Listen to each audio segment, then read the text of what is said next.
Surendranagar police અને પીજીવીસીએલની team ત્રાટકતા વીજ ચોરોમાં ફફડાય।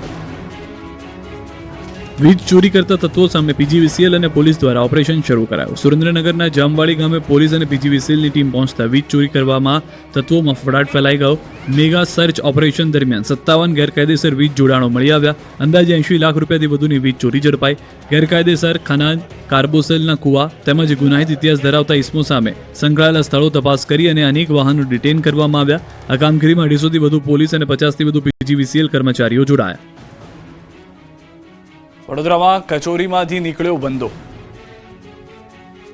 વડોદરાવાસીઓ બહારનું ખાતા પહેલા સાવધાન। વડોદરા શહેરના અનેક નાગરિકને કડવો અનુભવ થયો। શહેરના મકરપુરા વિસ્તારમાં આવેલા અનુરામ ફૂડ્સના ભોજનમાંથી જીવાત નીકળી હતી। પરિવાર સાથે નાગરિક જમવા ગયા હતા, કચોરી ચાટ મંગાવી રહ્યા હતા, ત્યારે કચોરીમાંથી બંદો નીકળતા યુવાન ચોંકી ગયો। તુરંત રેસ્ટોરન્ટના મેનેજરને જાણ કરી।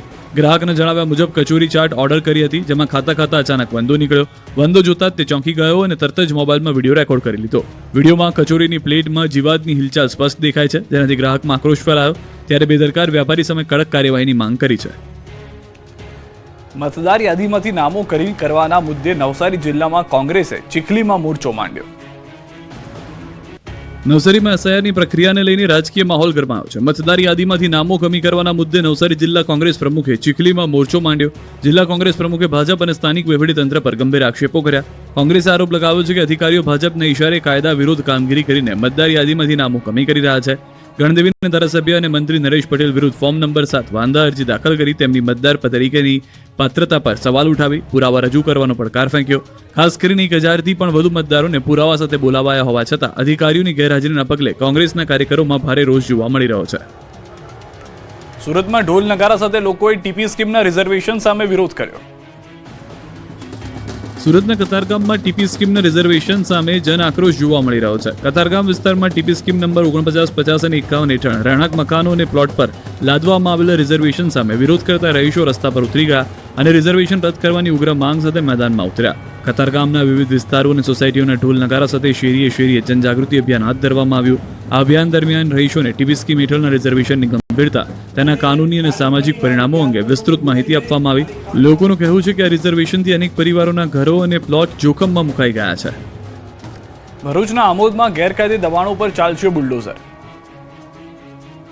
ભરૂચના આમોદમાં ગેરકાયદે દબાણો સામે તંત્રએ લાલ આંખ કરી છે। જંબુસર પ્રાંત અધિકારી અને નગરપાલિકા દ્વારા મેગા ડિમોલિશનની તૈયારીઓ શરૂ કરવામાં આવી છે, જેને લઈ આમોદ શહેરમાં દબાણકર્તાઓને 3 ફેબ્રુઆરી સુધીનું અલ્ટિમેટમ આપવામાં આવ્યું છે।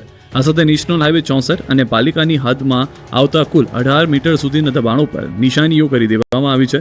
દબાણકર્તાઓ દ્વારા જો નિયત સમયમાં દબાણો સ્વેચ્છાએ નહીં હટાવવામાં આવે તો આગામી સમયમાં ચુસ્ત પોલીસ બંદોબસ્ત વચ્ચે બુલડોઝર ફેરવીને કડક કાર્યવાહી કરવામાં આવશે।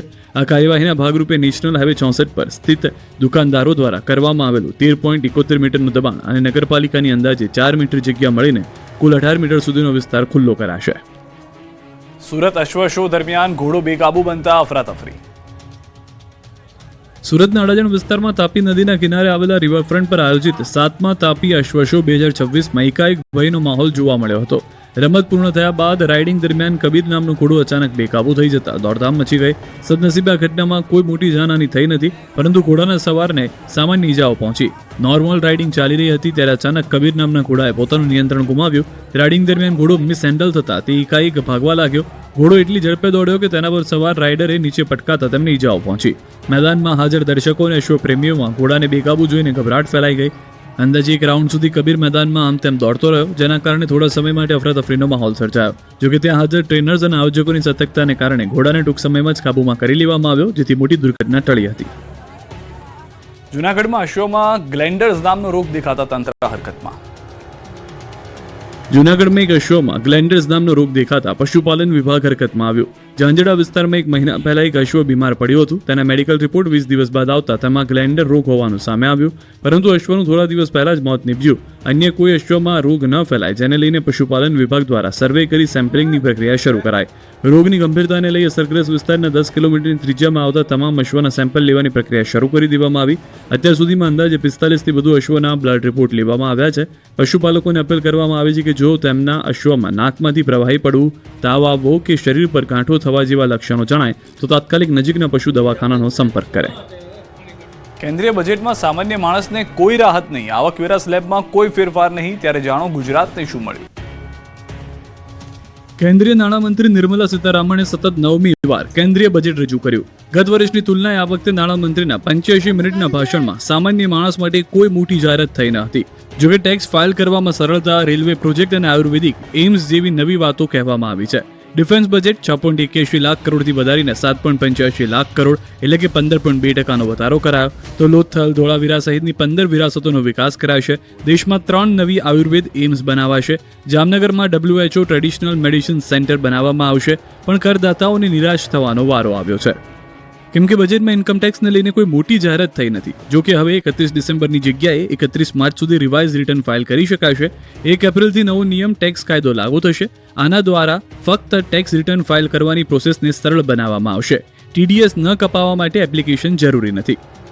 હવે શું સસ્તું થયું અને શું મોંઘું થયું તેના પર નજર કરીએ તો કેન્સરની 17 દવાઓ, 7 દુર્લભ રોગોની દવાઓ, ડાયાબિટીસની દવા, ઇલેક્ટ્રિક વાહન, બેટરી, મોબાઈલની બેટરી, સ્માર્ટફોન, સોલર પેનલ, ચામડાના ઉત્પાદનની વસ્તુઓ, જૂતા અને બેગ, વિદેશ યાત્રા, વિદેશમાં ભણવું, માઇક્રોવેવ ઓવન, મોટર અકસ્માત ક્લેમની રકમને ઇન્કમટેક્સમાંથી મુક્તિ, કપડાં, CNG વિમાનોનું ઇંધણ, વિદેશ રૂપિયા મોકલવા પર ઓછો ટેક્સ લાગશે.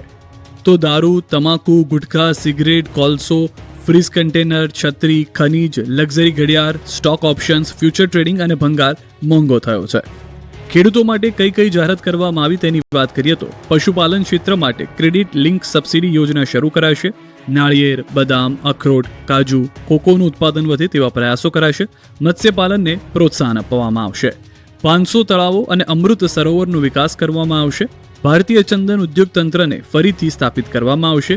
કોફી ખેડૂતો માટે કોકો યોજના, કાજુ કોકોને 2030 સુધીમાં વિશ્વમાં ઓળખ અપાવવા કોકો યોજના શરૂ કરાશે. ખેડૂતો માટે AI એગ્રી ટૂલ વિકસાવાશે. તો આ બજેટથી ગુજરાત અને મહિલાઓને પણ ફાયદો થયો છે.